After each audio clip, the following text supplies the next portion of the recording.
Hello and welcome to the podcast from Stress to Success Blueprint. I am your host, Lolita Gorin, and today is a special day because I have a Leslie Davis with me, and she is a passionate advocate for personal growth and transformation. And of course, she's an author, and of course, she's a best-selling author. And I know her from her best-selling books, You Can't Eat Love. And more than that, it's not just one book, but it's also a workbook and a journal. So, like, if you really want to dig deep in there, it's all available. And she's an experienced coach and a speaker, and she empowers individuals to overcome challenges, discover inner strength, and create meaningful change in your life. And with a warm and reliable approach, she helps all her clients to cultivate confidence, resilience, and purpose, and guiding them towards their fullest potential, especially that has to do with childhood traumas and all that. And I love that kind of stuff. So, welcome, Leslie. Lolita, I am so excited that you are doing a podcast and that I get to be a guest on it. Oh my gosh, I'm so excited. You're an amazing, amazing person. Well, thank you. I want to start with I know for those who are listening, and I found that the way we met, it was fascinating. So, can you say how did we meet? Well, I was on a podcast with somebody who was from or living in New Zealand. And then I happened to be looking at their podcast. And I like to listen to podcasts before I go on a podcast so that I can kind of get an idea. And the podcast that I picked to listen to was you. And you said you were from Houston. I'm like, holy Toledo, this person is 30 miles at the most from where I live. I have got to reach out to her because I was so fascinated by everything you said on that podcast. So I reached out through LinkedIn and we connected, and you're like, oh, I would love to meet you in person. And I was like, oh my gosh, my idol, my hero, I get to meet her. And we met in person at Starbucks in La Centera. And to me, I can't speak for you, but to me, it was as if I have known you my entire life. And we had to actually say, you know what, we've got to go because we could not stop talking. Um, yes, that meant so much for me as well because then turned out that we live in like 5 miles from each other, which is so rare. And I just think that you're an angel has been sent to me because every time when I meet you, it's not like this conversation that sometimes you meet friends or you met people and it's talking about those safety zones, like the weather, the how your kids and the palm trees and all that.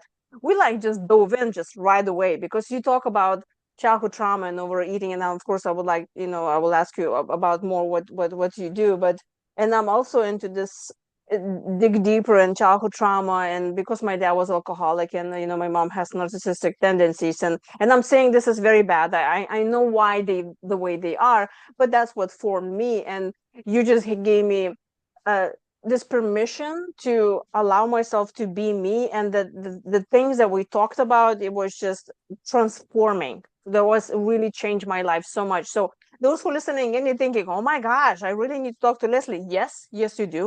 And you need to get in touch with her. You need to book her for your events, and you need to get a session with her. She's that amazing. So now those thinking like, okay, why is she so amazing? Please, would you mind telling me about your books, your best-selling books, and how did you arrive to that point? Well, the first book that I published, which has hit bestseller several times, is You Can't Eat Love. And it's about the journey. And what I discovered was that I had been trying to eat my emotions rather than experiencing my emotions. And as you mentioned, a childhood trauma can contribute to these later behaviors that we have that cause us to do things that are self-harming instead of simply experiencing them. And during the pandemic, I recognized that there were a whole lot of other Leslies out there in the world. So I wrote the book for myself to remind myself how I had come to learn to love myself and how I changed my relationship with food, where I was no longer using food instead of feeling. But I published it for all the other Leslies that are out there. And what that did for me was it sparked this passion to help people like yourself who did experience childhood trauma to understand why you do the things that you do in the present and how you can start releasing those thoughts, behaviors, and beliefs from your past in order to gain control of your present and start living your best life. You know, and you mentioned that your father is an alcoholic and your mother has narcissistic tendencies. So many of us grow up in that kind of environment. And I know that you're passionate about adult children of alcoholics. I'm also passionate about them because when I discovered that I was an adult child of an alcoholic, so many things made so much sense. But you know what? We can understand that it makes sense, but then to give ourselves permission to understand about the things that happened in our past and that we don't have to continue making the same choices and decisions in the present. We can simply understand why we are making those choices and decisions. And then we can do something else if we want to. I think for me the difficulty was first when I realized that I was an adult child alcoholic, I felt so ashamed. I was like, oh my gosh, I am broken. Like my life is over. I mean, I will never succeed. And then I was like thinking, well, then I became like angry at my parents, like how dare they? They're supposed to be there for me. And and then after that, I was like thinking, okay, well, where am I going to move from there?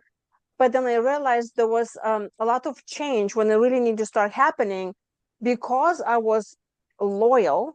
I did not wanted to let go of those patterns that would actually really not serving me. And I think there's so many people can really change their lives, but because we're humans, we need to be in the herd position. We need to have be in numbers. We need to be safe.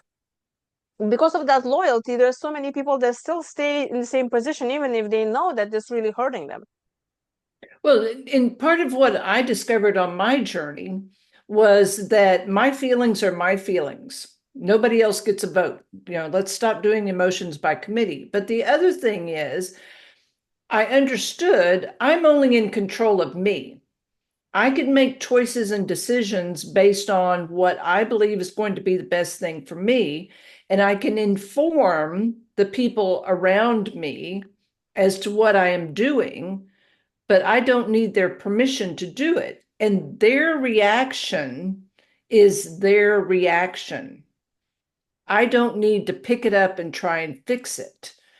And I think that that was the most empowering thing for me, was to really start practicing that understanding that I could make a choice, I could make a decision. And as you said, you want the comfort, you want the safety of the herd. And that's a really great way to put it. Because one of the traumas or triggers that I have is I have a horrible fear of abandonment. Well, what I came to understand was the number one person I was abandoning by not being true to myself. I was abandoning myself in order to stay in the herd. And so I was denying what my true self wanted and desired. And then I was not living my best life. And that was what was setting off that need, to eat my emotions. I hate to say to emotionally eat, but to eat my emotions. There are other people out there who decide that they're going to drink or use drugs or cut or do whatever it is that they need to do to release that tension that builds up inside as a consequence of not honoring our true self. When I started working on my traumas and getting more into peace and healing, I realized that definitely I'm suffering, of course, from fear of abandonment as well. But also I learned that I have to abandon myself because that's the only one way how I can please my parents to keep me alive. And it took me a while to realize what does really even mean to feel, to have the fear of abandonment and how to abandon myself. So would you mind explaining to those who are listening, how can someone identifying themselves, what does that mean to abandon yourself? Because when you think about it, anywhere you go, you take yourself with you, right? So how can you abandon yourself? The way that you abandon yourself is you set aside your desires, your needs, your wants. I mean, a really simple way to understand it is, let's say you have a group of friends, either at work, socially or whatever, and somebody says, let's go out to eat. And they say, well, where do we want to go? And you say, you know what, I would really like to go to Cheddar's. Not that I am advocating Cheddar's, but I would like to go to Cheddar's. And the other people look at you like that's the worst idea in the world. And they want to go to Beer Paredes, which is long gone, but they want to go someplace else. But you really, really, really want to go to Cheddar's because it's a great environment. They've got good food. You guys could get a perfect booth in the back of the restaurant where everything would just be perfect. But you give in to the voices who are looking at you with disdain and essentially telling you that your idea is a really, really bad idea. So you go along with the crowd in order to please the crowd, instead of saying, you know what, guys, you go on and you go wherever it is you want to go. I'm going to go, to Cheddar's. And I'll see you guys, next time. Now, you may have lost the company of your friends when you go to eat at Cheddar's, but you would not be sitting there in the other restaurant stewing in that resentment and listening to them mock you because of your choice. That's how we abandon ourselves. But you see, we learn that from a very, very early age. We learn that. And then the other piece is, as females, generationally, going way back, we are taught that we need to set aside our dreams, our desires, and our wishes in order to please whoever it is that's head of our household. We are taught that. Well, I'm telling you here and now, it is time to stop setting aside your dreams, your desires, and your wishes to please someone else. Start pleasing yourself. Can you do that in a polite manner, polite, kind, loving manner? Yes, yes. And you can practice doing that. You know what? You guys go on and do whatever it is you want to do. I'm going to take myself and I'm going to go over here and we'll just catch up later. And when they try and say, no, no, no, just say, no, really, guys, really, you just go on and we'll just catch up later.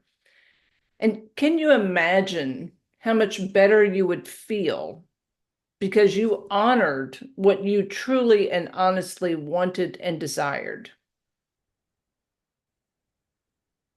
I noticed that when I started implementing word no and boundaries, I realized that there were so many opportunities for me to say no and just say what I prefer, but I was afraid even to say anything. And I remember there was this one instance, I mean, there were many, but it's just the one that I remember now. I had a friend that I will usually see her like, every Saturday for whatever lunch and something. And it became like a habit. And at the point was like this chore. And I was thinking like, well, I don't want to tell her that I don't want to see her tomorrow. And but then I was like, no, this is my time to work. And I said, um, I don't think tomorrow I want to meet.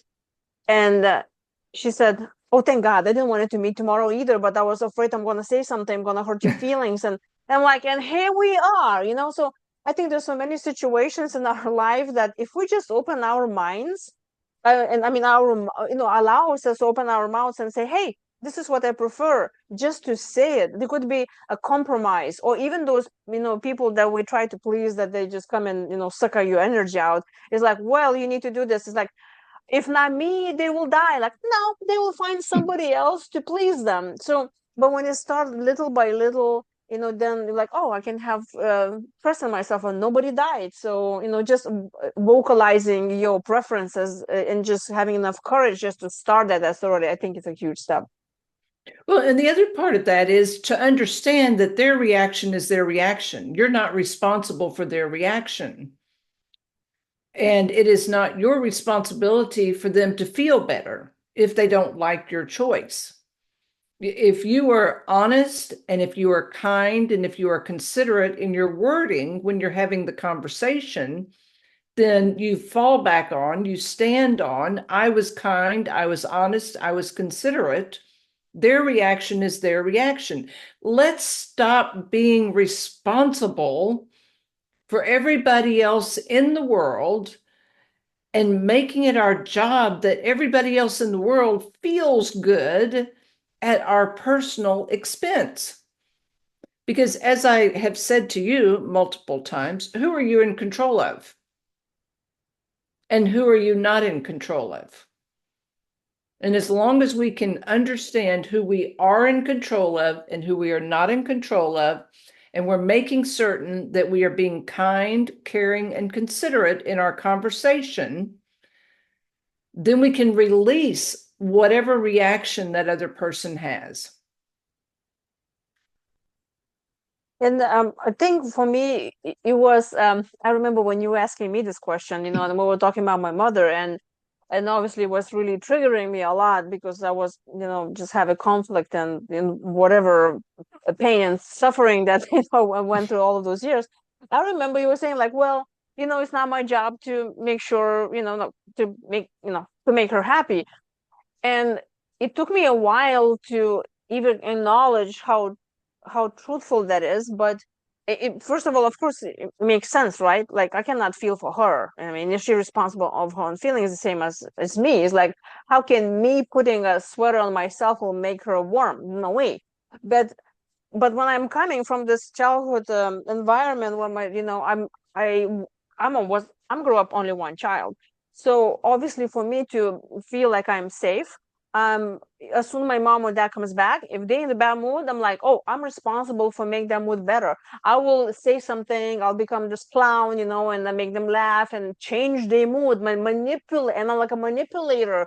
They're like trying to, and if I see, oh, I cannot make them laugh, then I'm going to direct to something like what happened, and which I know they maybe have like a person or a politician or something that they feel angry, and I'm like, oh, I'm just have to push that button, and then they get all the angry out, and then we will have a more calm evening. So there's so much going on when you think, when you're growing up as a child, of thinking, oh no, if I am not going to take care of how they feel, I'm going to be in danger. So now when I'm an adult and you're telling me, I'm not responsible for their emotions, how they feel, for me, like, what do you mean? Wait, what? And I get that. I get that because I thought the same thing. I thought it was my job to make certain that everybody else was happy. But what I came to understand, what I recognize, is my only job is to make certain that I am happy, that I am living my very best life. And if I'm living my best life, then the people around me are going to be empowered to live their best lives. And one of the things that you just said, what I like to tell people, how many times do we say that so and so made me fill in the blank? They made me happy, made me sad, made me whatever. Or somebody can even say to you, you made me mad, you made me sad, you made me happy. No, no one can make you anything. Well, except reservations for dinner, and I prefer a five-star restaurant and you pick up the tab. So when we start understanding that we are not responsible for making someone else feel something, but even bigger than that, no one else is responsible for making us feel whatever. We choose to feel happy. We choose to feel sad. We choose to feel angry. It's a choice. And as soon as we start recognizing that we have choices, we start gaining power. And when we start gaining power, we start building boundaries. We start teaching the world what we will and will not accept, because the world is observing what we are doing, the way we are talking to ourselves, the actions that we are taking towards ourselves. And that's what gives the world permission to treat us as they treat us. If we've got a boundary where 50% of the fence is down and the cows are going back and forth, and everything else is going in and out, people are going to say, what do you mean I can't talk to you that way? What do you mean I can't, just run roughshod over your feelings or anything like that? Have your fences down. Get your fence up. Understand, it's a choice. How you feel is how you feel. No one else gets a vote. We're not doing emotions by committee, but it's a choice. It's a choice. And you are not responsible. As an adult, we can get a little bit more logical than children. Children believe they are all powerful and everything is their responsibility. And that's how they're designed to be. So then as adults, we have to start fixing that thinking.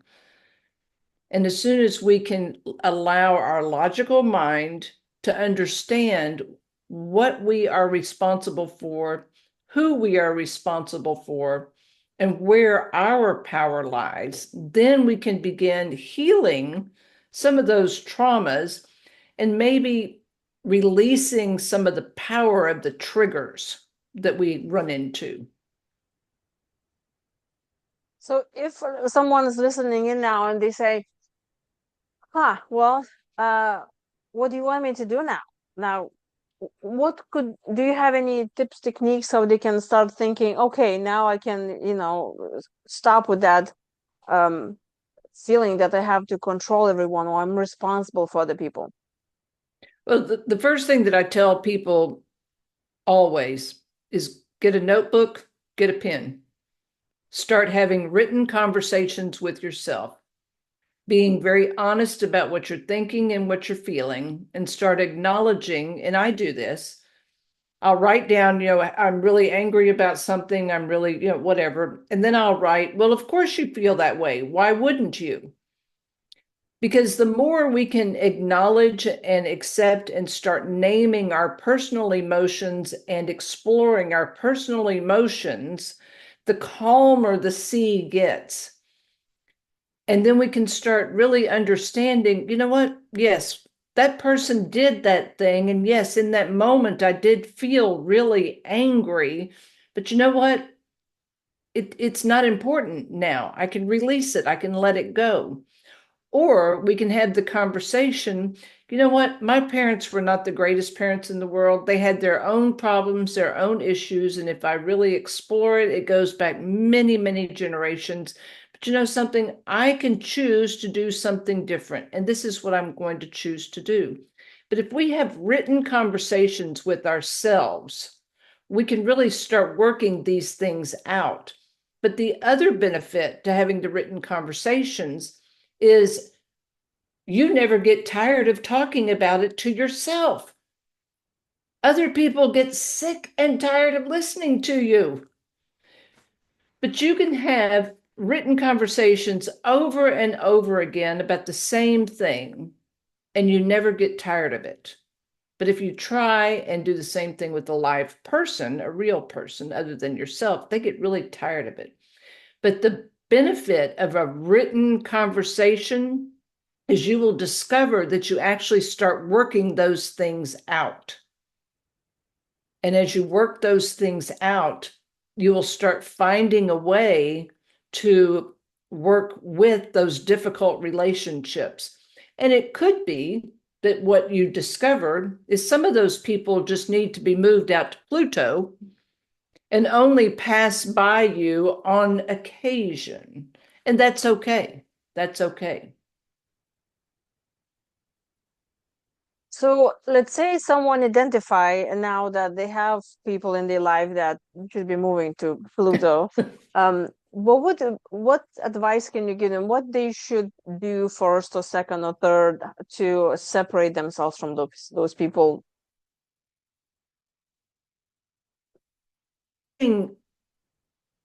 start getting clear. Let's first of all determine, do I have to be around this person on a regular basis? And if the answer is yes, then what I recommend doing is start planning the conversations or the actions ahead of time. So if it's a coworker that you have to be around all the time, you know what that coworker is going to say and do, and you know how you normally react. Okay. When you make a note, this coworker is going to, make some snide comment about my hair or my shoes or something or another. The next time they do this, I am going to, and then start saying, what I would say is, I'm just going to look at them, turn my head, and go back to my business. But start making a plan about what you're going to do the next time you encounter that person. And then as you approach that time that you're going to encounter that person, review your plan. Now, are you going to execute it 100%? No, but who cares? This is life. You're going to do something better and different than you would have in the past. Now, what is the benefit of making a plan? The benefit of making a plan is you go back to gaining power. You recognize who you are in control of, and you understand you have choices. And I don't know how many people have seen the movie Legally Blonde, but my very favorite line in the whole thing is where they're teaching her to do the bend and the snap, to bend over, grab the pencil, and then pop up. That's what I recommend that you do when you encounter some of these people who make snide comments that really do not warrant any kind of response or reply. Start practicing that look and turn. And what that teaches that person is they are no longer going to get paid by your reaction to their comment. Stop paying people. So, okay, so let's say someone listening now, they say, yeah, okay, well, it's a coworker, I can deal with them, whatever, but how can someone deal and separate themselves more, let's say, with the parents specifically? Because, we as children, like at least me, I was, for the longest time, I was thinking my parents are the authorities, and oh my gosh, if I'm going to be snappy or even not pleasing them or even raise my voice, I'll be dead. So what you could recommend for someone like that? The exact same thing. When they make those tacky, terrible remarks that they've made to you all your entire life that cause you to not feel good about yourself, to question your worth, simply look at them and turn away, walk away. Let the stuff, what I understood, and it does work because I've done it with my family, spouse, siblings, et cetera, et cetera. What I ask you to visualize is that nastiness coming at you, and you simply giving them a look, turning away, and all that nastiness falls on the floor with a thud and a splat and goes back on their shoes. And you have walked away clean. Now, what you're doing in that moment is you're teaching them you will no longer accept their nonsense. No, they're not going to change immediately. You don't have any control over whether they do or do not change. None whatsoever. But what you did was you took control. You kept your power and you made a choice. I no longer have to pick up that garbage. You could also simply say to them quietly and calmly, do not talk to me that way, and then walk off. But don't engage. My better recommendation is that you simply look at them and walk away. Leave it to them to figure out that you're not going to accept this behavior anymore. I remember when I had a conversation with you and we were talking about my mother, and my concerns about my relationship with her and how many years I'm being pretty much bullied. And when you help me to understand that I'm not responsible for all of this that we just already talked for half an hour, um, I remember next time I came to see her, and I'm just kind of giving a little, little story here for those who don't know who's listening to this. She immediately went into bullying me like she always does because I came in a good mood. So of course, she has to put me down, and that's how she operates. That's her thing. And at first, I was fighting, trying to save myself. But because I had this conversation with you, I seriously, you changed my life because I heard this voice inside of my head that said, "Leave." One word, leave. And that moment I realized, I remember all of that what you told me, and I said, I don't know what I'm even doing here. I don't like how you're talking to me. And then I grabbed my purse and I left. And I haven't seen her since. And I remember when I left, it felt like I left the jail. Like my sentence was up. And um I was so surprised also that all of this time, even though when I was suffering, I felt like, well, first of all, it's the people pleasing, right? I'm like, okay, well, I'm responsible for her feelings and all this. But there was also this fear of thinking, well, the world will collapse. If I if I tell anything against bullying me, I cannot leave. Like if I leave, the world will collapse. And I was so surprised to know that I was just sitting in my coffin going, wherever I live. And I'm like, oh my God. And the world is still here and the birds are chirping. And I left the jail. And I think that itself was so powerful for me to realize that we just put so much of weight on other people in our lives that we think we so depend on, we still think like an infant mind, that we realize like, wait a minute. And a lot of positions, they depend on us because we're providing so much things, so there's no way that they will get rid of us because we provide lots of things there. And of course we're just talking about purely transactional here, but to understanding that, wow, the second thing that I realized one by making that choice and say, okay, I'm just going to walk away and that's it, and no matter happens, that was the beginning for me to realize that, wow, I can stand up for myself, meaning I'm not abandoning myself here, and also having more trust in myself and thinking, wow, what other things I'm not doing that I probably should be doing, and I'm just basically holding myself. So yeah, it was quite a thing, and thanks to you.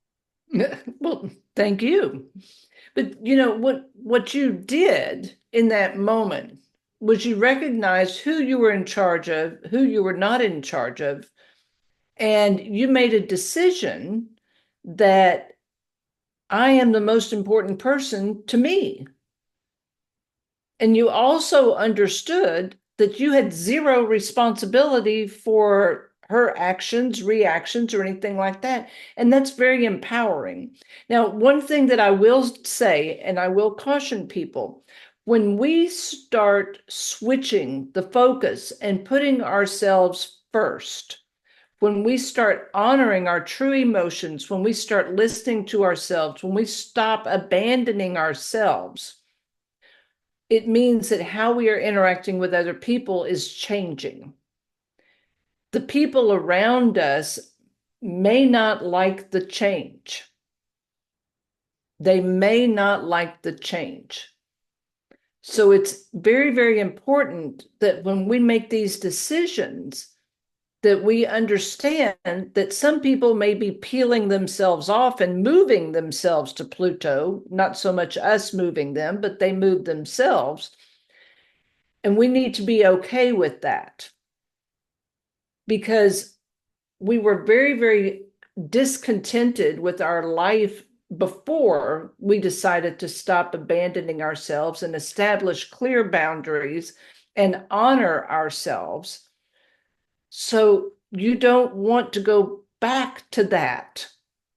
Instead, start cultivating other relationships that are attracted to that person that you are becoming. And yes, there are people out there that will be attracted to you. And they are emotionally healthier people. They understand who they are in control of and who they're not in control of. And they will feed off of your energy and you will feed off of their energy instead of, as I like to tell people, sticking your veins out there and letting the vampires suck all the blood out of you. Because truthfully, how many of us don't have vampires in our lives that do nothing but come up and say, roll up your sleeve so I can suck all the blood out, right? Let's send all the vampires back to Transylvania. You know, they can live over there with Dracula. I love that, those people pleasers right now who listening and they think, oh no, no, no, no. If they're not gonna suck my my blood, then who am I? Because then a lot of people think, especially those that abuse through their childhoods, they think about themselves and they identify with the victim, and it's like, well, if I'm not a victim, then who am I? And that could be very, very scary. Well, and it can be very scary. When we start switching our identity, it is scary. But and I think that I asked you this, what is the hardest thing that you ever did? And if we can ask ourselves and be really honest with ourselves, what is the hardest thing that I've ever done? And we can identify what that hard thing is, and we can see how we manage to accomplish that hard thing. Well, learning how to love ourselves, learning how to put ourselves first, learning how to establish those clean, clear boundaries, learning how to honor ourselves and make certain that we are in control of us and we're not in control of anybody else. That's not nearly as hard as the hardest thing we've ever done. But we can do it. And yes, when we make those decisions, it is as if we are saying, well, if I'm no longer the victim, who am I? But you know what? The answer to that is you are you. You are the most amazing you on planet Earth. And now you are going to get to know how amazing and incredible you are. And then you will be able to share and radiate your wonderfulness with the rest of the world rather than running around taking care of everybody else so that they can share their wonderfulness with the world. And when we started talking the first time, I mean, the first when I just started working on this self-love, uh it immediately felt like it was so selfish. It's like, how could you do this to yourself? Like, this is so selfish to think about yourself. But like, when you start taking care of yourself, like you said, then you can take care of other people, you can show your example. And when we all realize that, hey, I can be me and it's okay, and you can be you and also okay, I think then we can, really will be the peace in the world, because there's so much of controlling other people that really makes so much anger and stress and all of the wars, really, I believe. 100%. And we are taught that we need to set aside our needs and wants and desires. That's what we're taught. But the truth of the matter is, when we set aside our needs, wants, and desires, resentment is growing back here. So resentment is occupying a good portion of our brain space and our emotional space, which means that we truly are not able to freely give to other people because we are always doing it with a question mark behind the intentions. If I do this for them, what are they going to do for me? Rather than simply being clear with our intention, I'm simply doing this for someone because that's what I desire to do.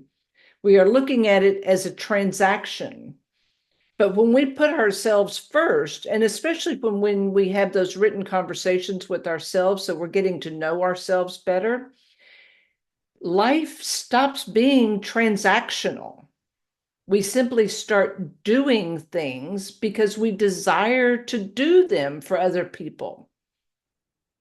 And that's okay too. And as you said, you can be wonderful. I can be wonderful. We don't have to like each other's wonderfulness. That's not what's important. But if you are taking care of you, then you have more energy and emotion to be able to help me when I need some help. If I'm taking care of me, I've got more energy and emotion to be able to help you when you need some help. When we are constantly setting our needs and desires and wants and stuffing down our true emotions, we really are operating with a half full gas tank. And I was talking to somebody this morning. When your car runs out of gas, what does your car do? Stops. It's not going to go anymore, is it? No, it's just going to sit there, right? And it's going to sit there until it gets gas, correct? Unless I'll go behind the car and push it. Okay. Okay. But you're not going to be able to push it real far. Is that car being selfish by needing gas in order to go again? No, it's not, because this is like a normal, natural thing. Like, well, cars, run out of gas, and we totally take that as a normal thing. Yeah, exactly. But when we as humans run out of gas, we think that we're being selfish when we take care of ourselves. And truth of the matter is, we are very similar to a car. If we are not taking care of ourselves first, putting gas in the car, eventually we're going to stop. But because we are humans who have been taught that we need to get out and push, we are going to get out and we're going to push that car, even if it has to be pushed from Houston to Los Angeles. And then the worst thing, that we'll get angry at the car that we need to be pushed. And then we Exactly. will complain and point to other people, and they say, how come you're not pushing my car? 100%. 100%. Or even worse, we're in a car with somebody else. We're in somebody else's car with them, and their car runs out of gas. Because we've been taught so well, we get out and we push their car while they sit in comfort, driving, doing the steering wheel with the air conditioner going, and it's 100 degrees in Houston, and they want to get to Los Angeles. And then we can start adding a few more cars there, because we have more people in our lives, and then we stuck Exactly. between pushing all of those multiple cars and thinking, oh my God, why are you doing this to me? 100%. 100%.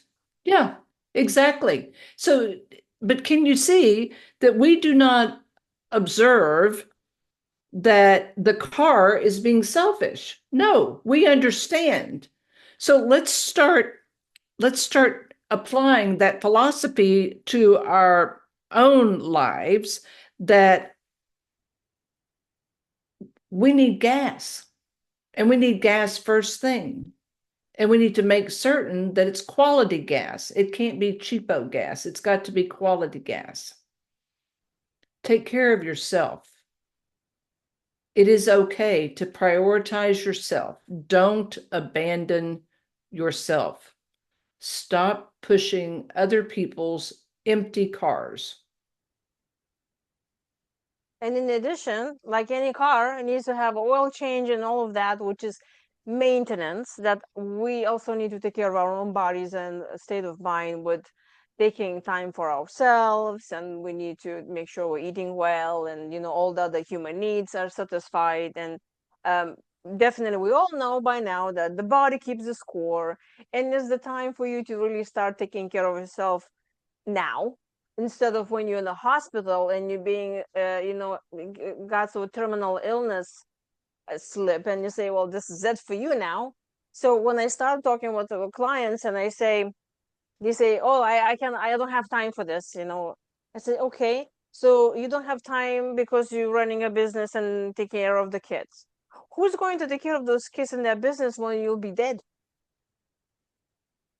100%. 100%. If we do, And that's why back in 2016, I made a decision to get healthy mentally, physically, and emotionally. There were no ors.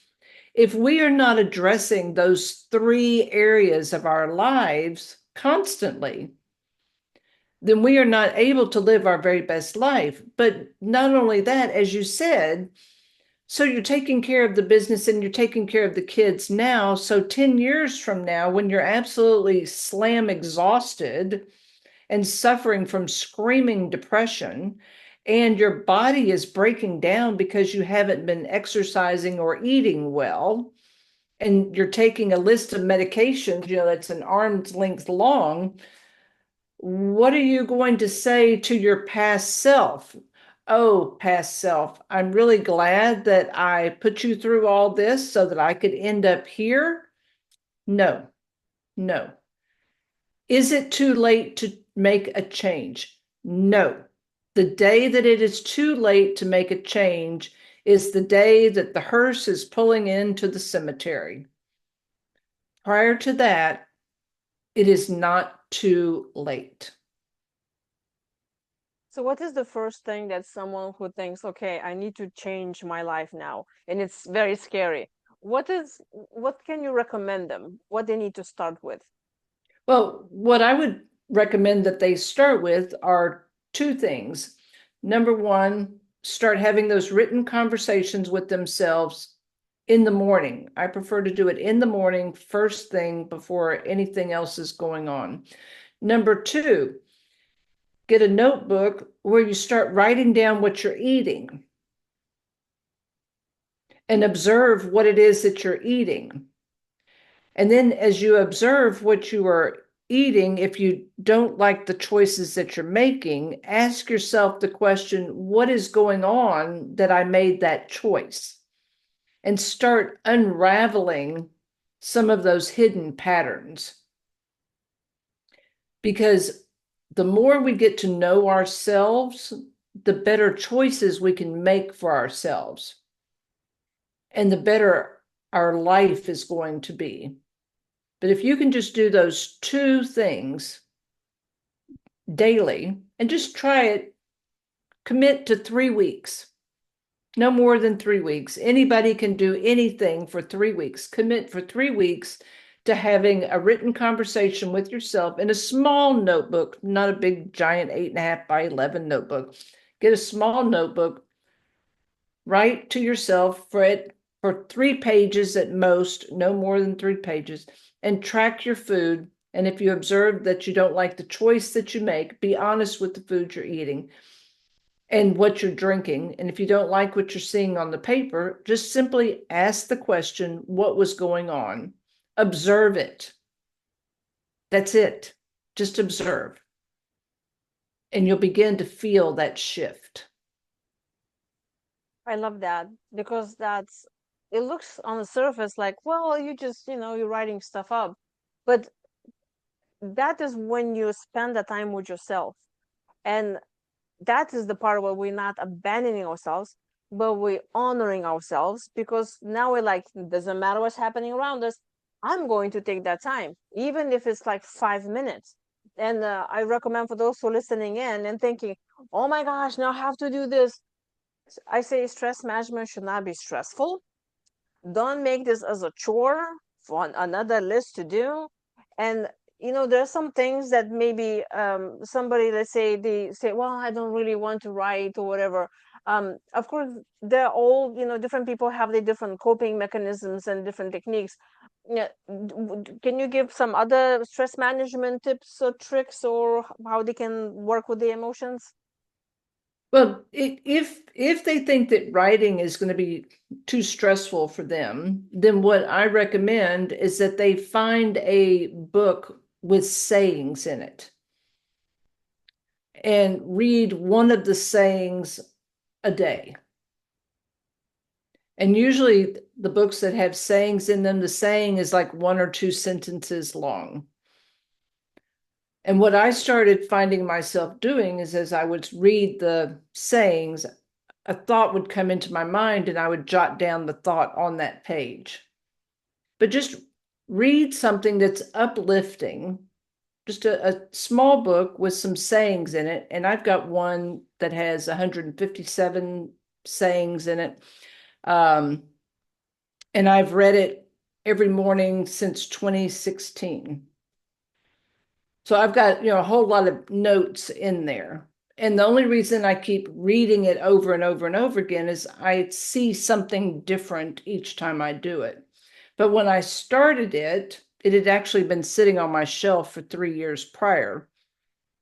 And I just happened to pick it up one day. But do something that you can do so that you feel accomplished. We want to avoid shame because so many of us have grown up being told we should be ashamed. You are not shame.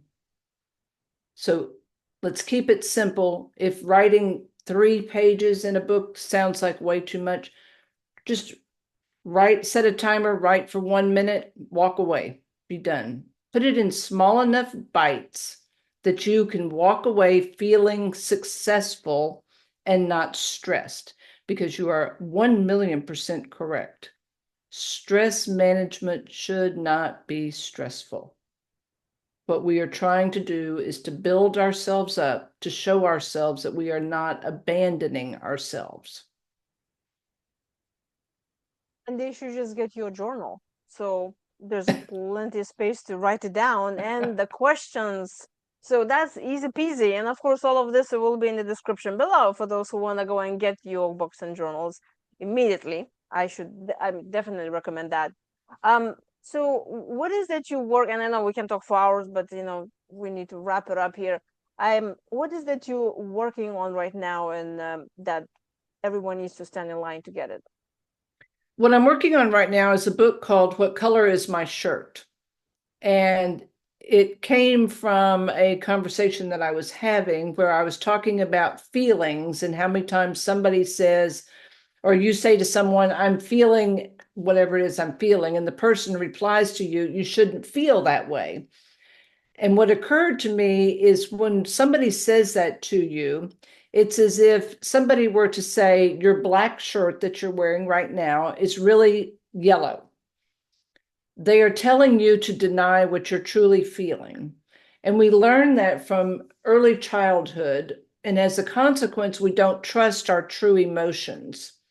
So the book, What Color Is My Shirt? Learning to Trust Your True Emotions, is to help people to start identifying their true emotions, be able to experience them, even if it's just for one moment, because so many of us struggle to experience any emotion other than angry and sad, because that's what we've been taught. And so anything else feels very alien, and our bodies just tense and react with that. So to be able to learn how to just sit in that emotion for a moment, but then I'm also going to be giving the tips and skills so that you can experience your true emotions regardless of what the world is saying. And the reason I'm passionate about this book is I've come to recognize, even with my own experience, the more we deny our true emotions, the less honest we are with what we are honestly and truly feeling, the more it contributes to self-harming behavior, depression, and even suicide.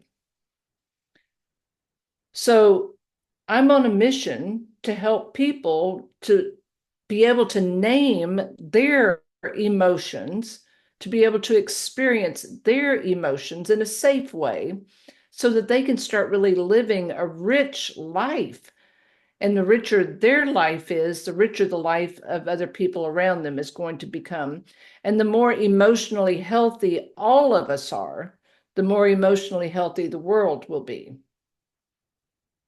And I think that will solve a lot of problems with those who are um, addicted to different things, because I think that's the cause of addiction, when somebody just wants to let go of that pain and they cannot run away from it. Um, that would solve a lot of problems. There was one thing that I remember when I got into emotions and soul healing and all this. I was surprised to see that there was a research done on the brain whatever institute that it says when you identify, give a name to an emotion, you immediately separate that from yourself, and hence you can then deal with that. And that separation could be very painful or scary or shameful, but as soon as you start doing it, it's just like a practice, and then you say, hey, well, like I said, nobody died, the world didn't stop functioning, just because you start doing any practice. And it doesn't take that much. We just can start doing very little things. Just and some I remember I had one client and she said, well, I'm afraid, what if I'm gonna fail, like if I do 2 days in a row and then third day I'm not gonna do it. Or I don't want to start this because or else. I said, well, have a plan B, and you tell yourself it's okay, you can do it, but then you always can go back and not do it.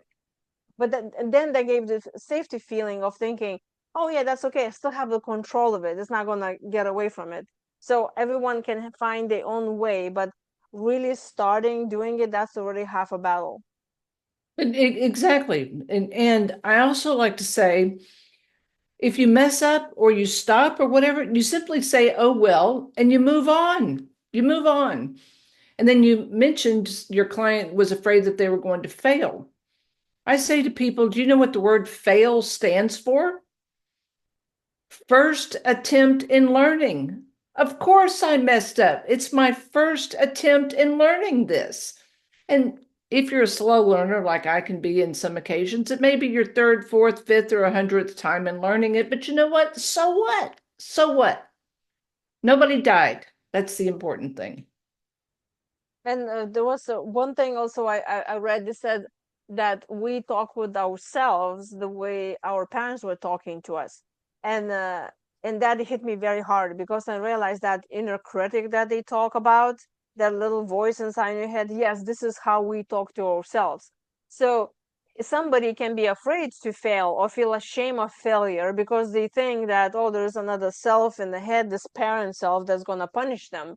But when you realize, like, wait a minute, this is just me talking to myself and I'm an adult now, uh, then it can take so much pressure. Another thing that helped me a lot is when I took my parents off the pedestal of realizing that they are not gods, they're just the people. And they toddlers, they're still dealing with their own problems. And that's why I started feeling like saying, oh, poor things, give me a hug, because then the empathy comes, and that helps with resentment and really healing the relationships. Well, and I think that, a couple of times we were having the conversation and you were making the comment about the shaming or whatever. And I was asked you, whose voice is it that you're really hearing? Because when we hear those unhelpful thoughts, when we hear those beliefs that no longer serve us, we need to question whose voice is it that we're really hearing? And then we can tell that person, identify the person. It is a person. Identify that person and tell them, you know what? I got this. Just go sit down. I've got this. I have a client that I worked with. She started putting people in a box, and then she started stacking stuff on top of the box so they couldn't get out. And then she moved the box to another room so that they weren't anywhere close to her. And she finally ended up moving the box completely out of her apartment.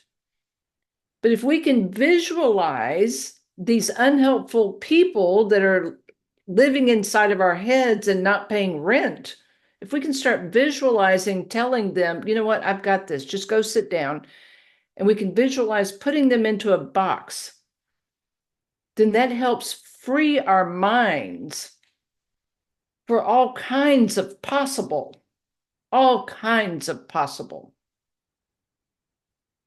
Another thing that helped me to realize that my parents were not really capable of doing a lot of things that I'm expecting them to do. So someone can make a list of people that they, have problems with or feeling resentful or whatever, and really disqualify them by saying, well, is this person really a person that can give me advice on relationships? It's kind of like thinking you're not going to fix your teeth with your hairdresser, right? Like it's common sense. It's like, well, the hairdresser is going to do your hair, not your teeth. But when it comes to our people in our lives, we think that they can do everything. They're a hairdresser and a mechanic and everything. It's like, no, not everybody's good at the good things. So that also helped me a lot to realize, oh, you know what? Yeah. So why would I listen to somebody's opinion and advice, which they really don't even know how to do that? And 100%. And that circles back around to, who are we in control of?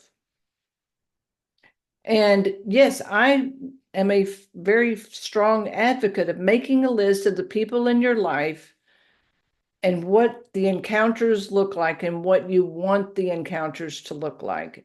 And as you said, if they are not truly qualified to give you what you think that you need, acknowledge it, release them, release them. Because you know what? When you release that person from that task, that opens you up to having space for somebody who really is qualified to come in. And that's freedom for a lot of people. And less stressful. Amen. And everything starts with giving yourself permission to say, yes, I can do this. Let's start now. So we've been talking for a long time now. And for those who are listening in and they're thinking, okay, I think I want to do this. And I highly recommend having a coach and having help from professionals like us. What you would say, how someone can find you? And of course, all of this is going to be in the description below, but I also wanted to have it on the video and somebody who's listening in. The easiest way to find me is to go to my website, which is youcan'teatlove.com. And there's a place there where you can message me. My phone number is even on there, so you can call. But if you message me, I am the one who responds. It's not a virtual assistant. I had somebody say, are you a real person? Yes, I'm a real person. And I do love to hear from people, and I will answer. Yay! So definitely when the book comes out, I will update this link and the description because I don't know when those who are listening in a recording will be listening in. So we will keep all the information up to date to whatever it is. And I am just so happy that I got to talk to you today. As you know, I can talk forever, and maybe we should do another interview. And definitely, this is not the last time you will see Leslie. So thank you so much for being here. Well, thank you so much, Lolita. And I am so excited that I got to do this with you. You are one amazing, incredible person. And I am just so honored to be here with you. Thank you. Thank you.